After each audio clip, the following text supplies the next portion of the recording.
नमस्कार, good evening आप सभी को। एक छोटी 7 साल की लड़की का केस शेयर कर रहा हूँ। उसके पापा के साथ आई थी। फीवर का केस है।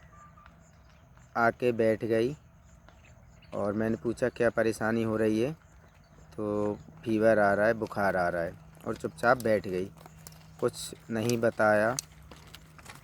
मैंने 2-3 बार पूछा क्या दिक्कत हो रही है। बिल्कुल हाथ ऐसे करके आँख कुर्सी पे टिक के जैसे ना हिले ना डोले, ऐसी चुपचाप बैठी थी। कुछ नहीं, फीवर आ रहा है, फीवर आ रहा है, फीवर आ रहा है, और बोलना नहीं चाह रही थी।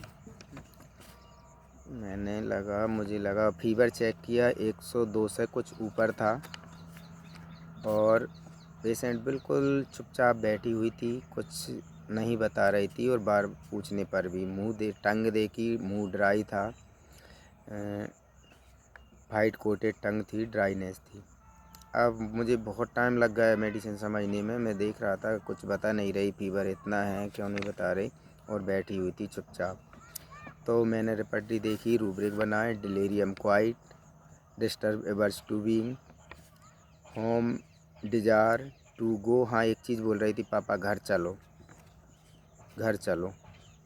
होम डिजार ले लिया। Home desire to fear motion of, हिलना डुलना बिल्कुल भी उसको नहीं कर रही थी, सहन नहीं हुई। रेस्ट डिजार, एब्सोल्यूट रेस्ट डिजार एम्बुलेशन, मतलब चुपचाप बैठी थी तो थोड़ा उसको राहत मिल रही थी। बिजनेस टॉक्स ऑफ, सिर्फ काम की बात कर रही थी। फीवर आ रहा है काम बता के छोड़ दे रही थी और बिल्कुल भी नहीं कर रही थी। बिजनेस टॉक्स ले लिया मैंने। नहीं भी ले सकते हैं, ले भी सकते हैं इसमें। Delirium quite, disturb averse to being और home desire to go, absolute rest, ये 4-5 रूब्रिक थे जिसमें मैंने उस पेशेंट को ब्रानिया 30 की एक डोज डाली।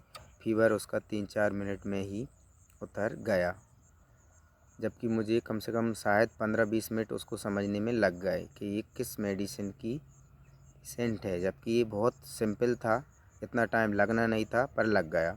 डिलीरियम क्वाइट नॉर्मल अवस्था में जो पेशेंट बात करता है तो वो बात बिल्कुल नहीं कर रही थी और बिल्कुल चुप थी फीवर के समय, जो कि थोड़ा बहुत बताती लेकिन नहीं, बिल्कुल हल्का सा बोल के चुपचाप बैठी हुई थी। तो डिलीरियम क्वाइट लिया। डिस्टर्ब एवर्स टू बीइंग, बिल्कुल भी उसको बातचीत करना ये सब चीज़ें लग रहा था सहन नहीं कर हो रहा और अच्छा नहीं लग रहा। होम डिजार गो, अपने पापा से बोल रही थी घर चलो। होम डिजार टू गो।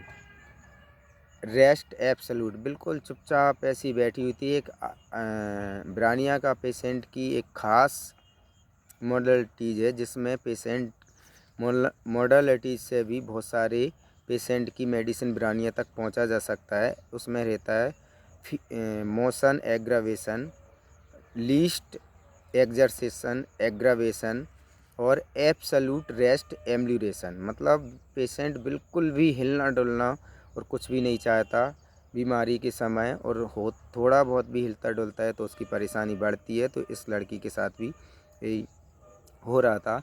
तो इसको मैंने ब्रानिया 30 का डोज पिलाया। 3-4 मिनट में इसका फीवर कंप्लीट, उसी समय टेम्परेचर डाउन हो गया, उसी समय तुरंत।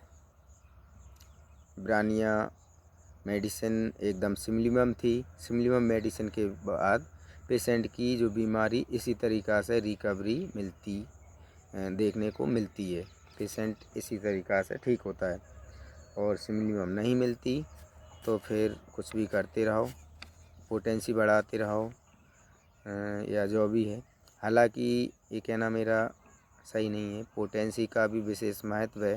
पोटेंसी यदि इसको नहीं फिट होती और ब्रानिया मेडिसिन होती है इसकी, तो पोटेंसी 200 या जो भी पोटेंसी देने के बाद इसको आराम मिल जाता है, यदि 30 पोटेंसी फिट नहीं हो रही तो। बट हाँ, पोटेंसी फिट हो ही जाती है यदि मेडिसिन सिमलिमम है, कुछ तो आराम मिल ही जाता है पेशेंट को, और मेडिसिन यदि करेक्ट नहीं है तो आराम नहीं मिलता। तो इब्रानिया का केस आपको कैसा लगा वो आप बताएं।